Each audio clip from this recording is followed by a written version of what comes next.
Hi, and welcome to episode 80 of the Dinner Sisters podcast. We're two sisters taking on the nightly challenge of dinner.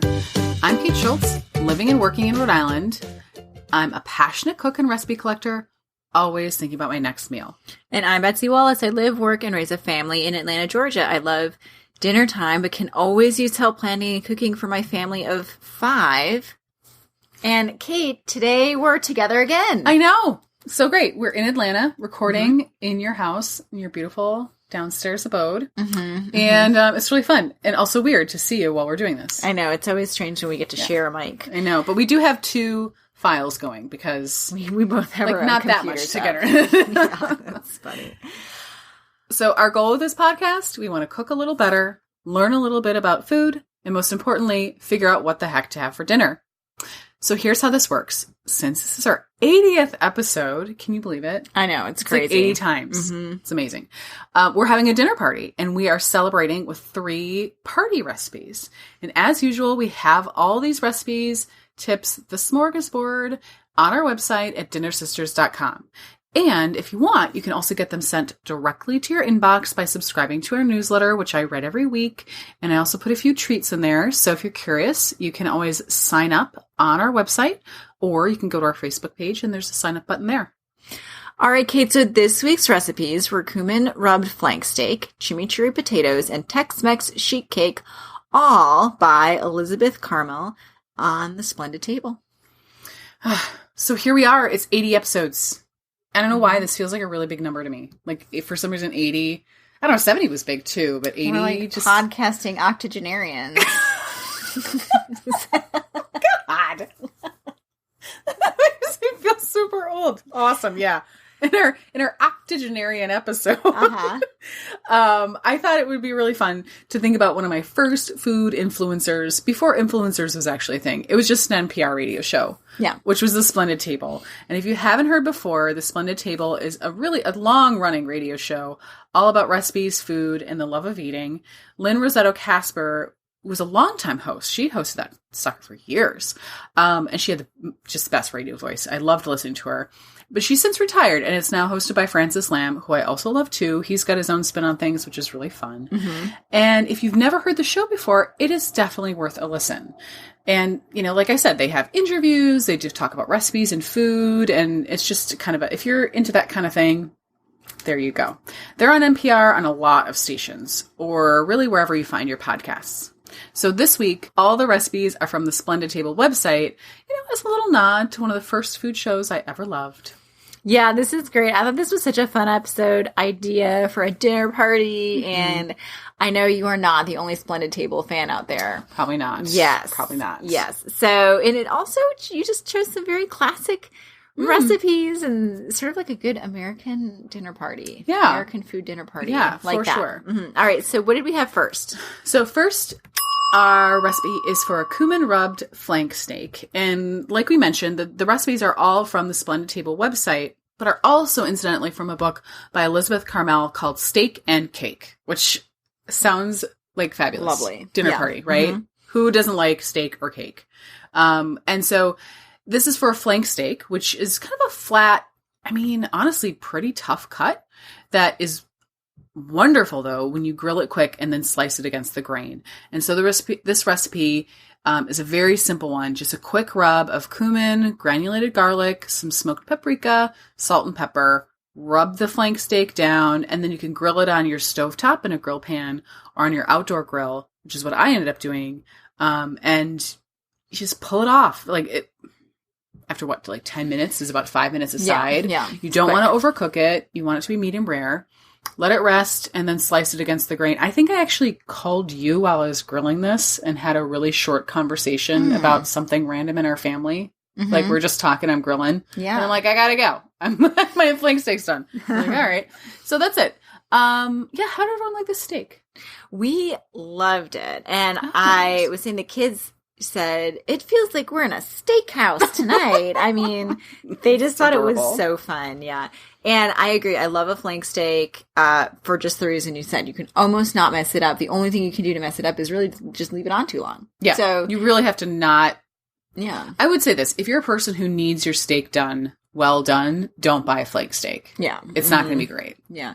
And I set my timer because I thought, well, I just don't know if I'm going to approximate 5 to 6 minutes or whatever it says. So I did do it just really according to the timer. And also just make sure you let it rest. Mm-hmm. That's the other thing. Don't be impatient. Yeah. Yeah. You don't be impatient because you want the juices to go back into the meat and then it's super delicious.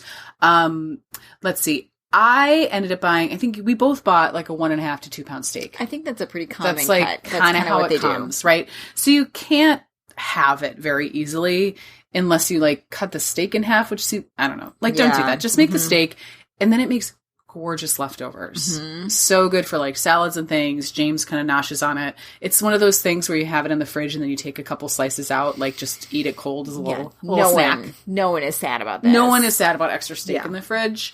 I thought it was so nice. This was a 4 out of 5 for me. How about you? Yeah, me too. I mean, it wasn't I wouldn't say I was like, whoa, blown away. Right. But I thought the instructions were clear. I used all of her times. The rub was delicious. I mean, I thought it was just like a no-fail, really solid recipe. Yeah, and it made plenty. So if you're looking for an easy dinner party recipe, something you throw on the grill or throw in a grill pan, like this is something I would tell people to do. Yeah. Okay, next up we have chimichurri potatoes. Kate, tell us about these. So the fun thing about this whole set of recipes is that they were all recommended to go together, actually, in this woman's book. And so it came that way in Splendid Table, which was kind of fun. Yes. These chimichurri potatoes were actually go with the cumin steak. So to make the potatoes, you just basically find some small roasting potatoes. You know, the ones that are kind of like smaller than a golf ball, but bigger than a marble, you know? Yeah, I did not find those. Mine were like big. I realized when I got home that I had bought like kind of on the big size red potatoes. Oh. But I quartered them and they ended up being then the same size. They ended up being the same size. Yeah, I found some at the farmer's market because I feel like you can find the smaller potatoes there. You know, but if look, this is fine. I mean, this is not rocket science. It's nothing potatoes. In this dinner party is real rocket science. Yeah, which is great. But you do want them smaller, so they roast, right? You toss them in olive oil and salt. Roast them on high heat. And while the potatoes are roasting, you make the chimichurri sauce, which is just everything goes in a blender, which is curly parsley, red pepper flakes, olive oil, sherry vinegar, a little bit of shallots, some garlic, and lemon juice. You buzz that up until you get a nice, sauce. And when the potatoes come out, you toss them in almost all the sauce. So these potatoes are absorbing this kind of sharp, a little sharp. I mean, it's not super tart, but like sharp kind of herby sauce. That reserved sauce that you have goes over your steak. And yeah, so I wonder, do the kids like the potatoes? They liked them, but I did not toss them all into the sauce because I thought that's just asking for trouble. So, I mean, it's very green. It was real. I mean, the chimichurri sauce is like really, really green. As they are. I mean, that's a pretty common sauce. I mean, I feel like, maybe you make that a lot and, it's kind of fun, but so I kept it in a separate bowl. I mixed it into the potatoes just on my plate and I let the kids have their own just sort of roasted potatoes because I figured I don't want to have this fight. And then I put a little bit on my steak and then I had some the next day because I didn't, use all of it in the potatoes. Oh, nice. And I mixed it in some yogurt and had it as a little side for my chicken shawarma, which I made out of zaytun, which I keep making that recipe. You love that recipe. I have because it's chicken thighs. Super easy. So I used the chimichurri kind of throughout the week because it was just delicious. That sounds really good. To have in the fridge. Yeah. Yeah. Oh, that sounds really good. Potatoes were good. Chimichurri was good. Everything was good. I just kind of kept it separate because I didn't want to. Fair enough. I wanted to have a pleasant dinner party. I didn't want to hear those kids whine and complain about the green potatoes. Yeah. I get you on that one. I loved these. I had a hard time not eating them out of the bowl that I put them in to take my, our dinner sisters pictures. James ate them right up, and he's not a huge roasted potato guy. Oh, okay. Like he'll eat like 3 or 4. It's just not his favorite thing. He likes rice better, frankly. But he was like, "Ooh, these are good." Yeah. So they were. I would say, like, definitely, if you are not feeding fussy children. Just go ahead, like go full throttle. I think it really cut the fat of the steak nicely, which was good, that chimichurri. And I cannot believe I have not made chimichurri at my house before. Yeah, it's funny because I thought the same thing. I was like, gosh, I must have made this at some point online, but I can't remember because I see it all over the place. Yeah. I mean, it's such a common thing. Super easy. And so delicious. And it's like curly parsley, which is like the super cheap parsley that you literally find anywhere. Yeah. So I loved it. This was, I'm going to say it, this is a 5 out of 5 for me. Yeah, Kate, I was like high 4 out of 5, 5 out of 5 for me. Just really good. And I think if I make it again, which I probably will, I will try the hot tossing. At least like pull part of the potatoes to the side and hot, like toss it. Yeah. That was delicious. All right. The last recipe of the day is a Tex-Mex sheet cake. So like we said in the beginning, who does not like steak and cake? I'm sure there's people who don't like steak and cake. But whatever. I mean, it's you and I... We like steak and cake. We would. That's very up our alley. Yeah. Right. 100%. So this recipe is for a cocoa powder, right? Based chocolate cake. And to make it, you stir together your dry ingredients, flour, sugar, things like that in a bowl. And then a little different is that you melt the butter and the cocoa powder and sour milk together until very hot. And then you add the butter mix to the flour and an egg that's been beaten with baking soda and vanilla. Mix that all up. It just comes to, what looks to be your average, I would say devil's food cake batter. And you pour it into your greased pans. I used an 8-inch round, but you used a sheet pan. We've talked about this. We have talked about this because my cake did not turn out as well. So the recipe says you can use a jelly roll or a half sheet pan, which is not really the same as what I interpreted it to be as my it was not clear. Half sheet pan. It was not clear. Yeah, and I think if you're an experienced baker, you probably would have kind of felt this out a little bit better. However, I was just like, oh, I guess my half sheet pan, which is kind of it's big. It's big. Yeah. I thought, what an interesting cake recipe. I guess I'll pour it in here and make it. Right. And I did, and it probably would have been fine, but not knowing that this was an inappropriate pan for this, I didn't adjust the cooking time. Yes. So I didn't realize that I was over baking this, and it was pretty dry when it came out. I had some dulce de leche kind of from the can, so we drizzled that over the cake. Kids couldn't tell the difference. I mean, right, they were fine. They're just we were having cake and we had steak tonight. Yes. Best night of our lives. I mean, because I made it all together on the same night, and they were just like, and drizzle some of that caramel sauce over it. I mean, how could this be bad? Yeah. But Ryan and I mean, it was not great. So I think you liked it though, right? I mean, yeah. I mean, so I made it in the 8-inch rounds. I just basically started with the time for the jelly roll and then just checked it. And so it took a little longer to cook because it's in a thicker, thicker pan. Yeah. So the thinner you pour out your batter, the shorter your cooking time. Well, yeah, clearly, right? So, it ended up being super moist, super dry. I like looking at your face, which is so rare. You're just like, whatever. It was good for you. It's kind of crazy to have so much chocolate cake that doesn't taste great. I mean, it's just, which is just, it's one of those disappointing things where I was like, oh, darn it. And this was not your fault. I think to be very clear to those of us, who are like, what is the difference between these two pans? A jelly roll is one of those cakes that you bake and then you roll up and they're filled and they look like a big ho-ho, like Mom a big used hostess to make cake. Jelly Mom rolls. used to make a jelly roll. Yeah. It's a very old fashioned thing. And so it's one of those and if you watch Great British Baking, they love a jelly roll.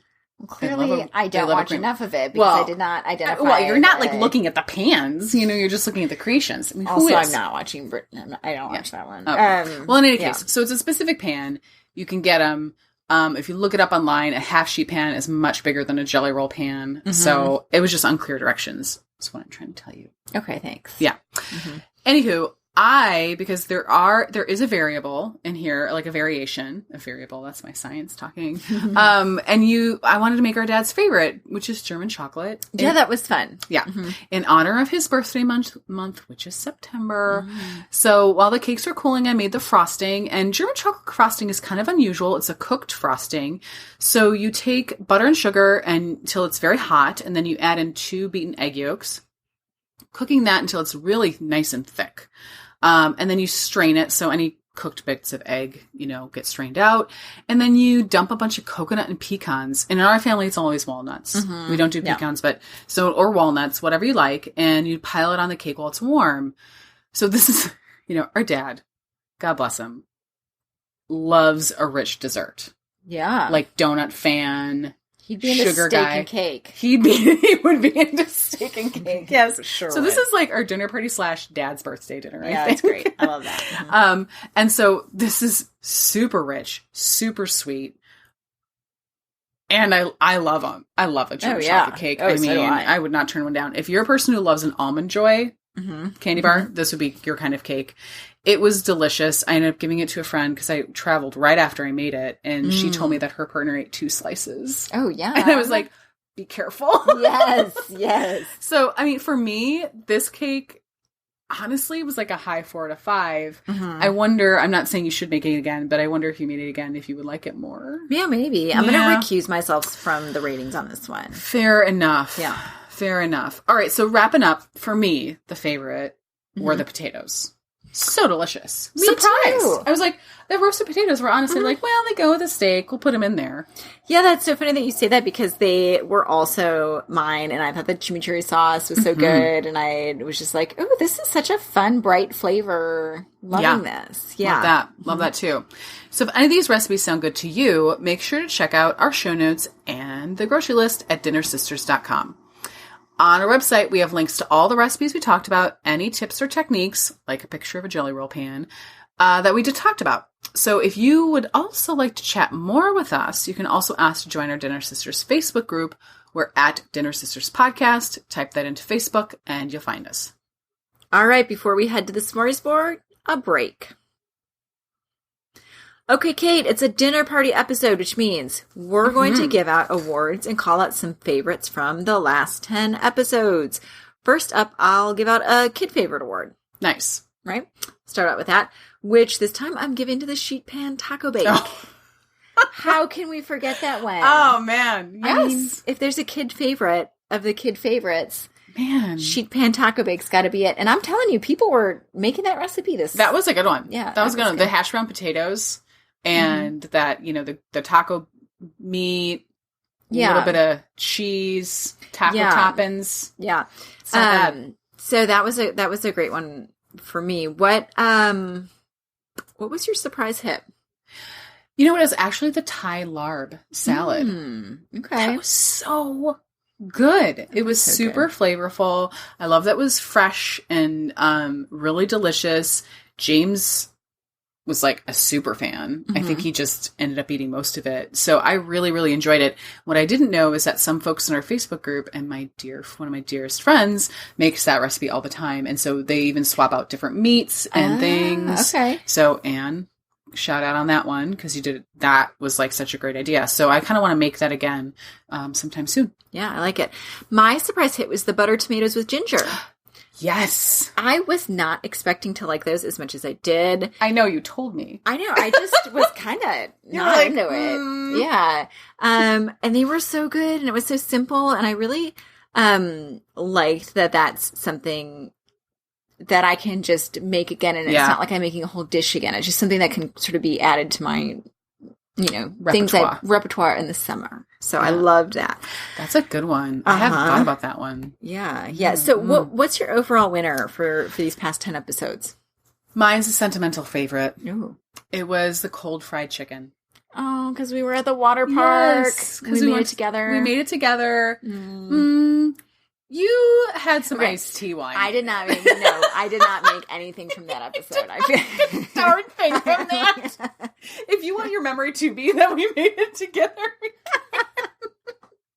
Remember when I stood over that hot stove with you, Betsy? Yeah. No, wait. No, I did come into the kitchen a few times and was like, jeez. You're like, this is hot in here, and left. That's what I think would happen.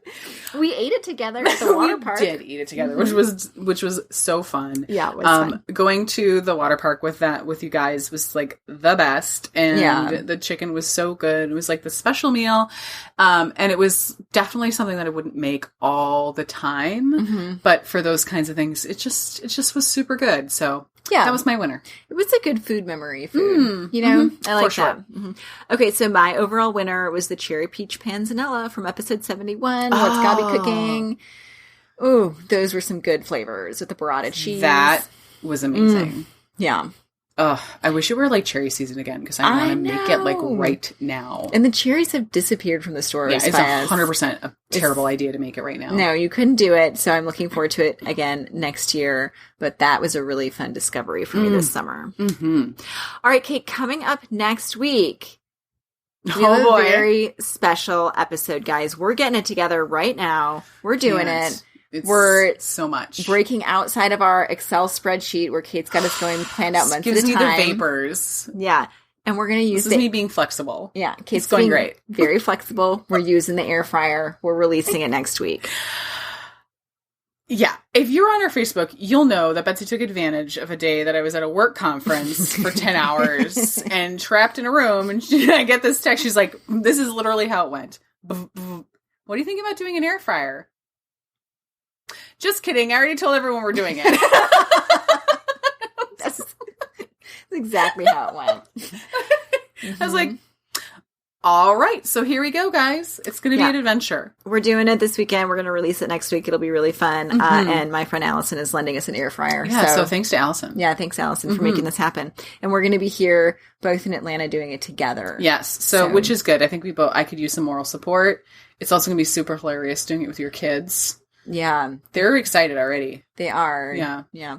Okay, that's it. So that's what's for dinner this week. Mm-hmm. See you next time on The Dinner Sisters. We'll save a spot at the table for you. Would you like a little dinner in your inbox every week? Subscribe to our newsletter by going to our website at dinnersisters.com for show notes and other fun stuff. If you've got some dinner ideas, you can always shoot us an email at dinnersisterspodcast@gmail.com. Lastly, as per usual, if you like what you're hearing, please tell a friend. Podcasts best get found out by people telling each other about them. So pass along the episode to someone who you think needs a little dinner inspiration. Thanks.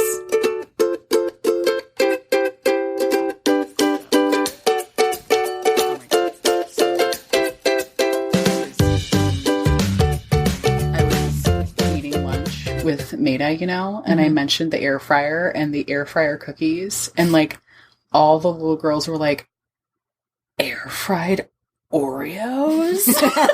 And their eyes were like this big, like saucers. So, yes. Air fryer, man. Okay. We're going to find out. We're going to find out.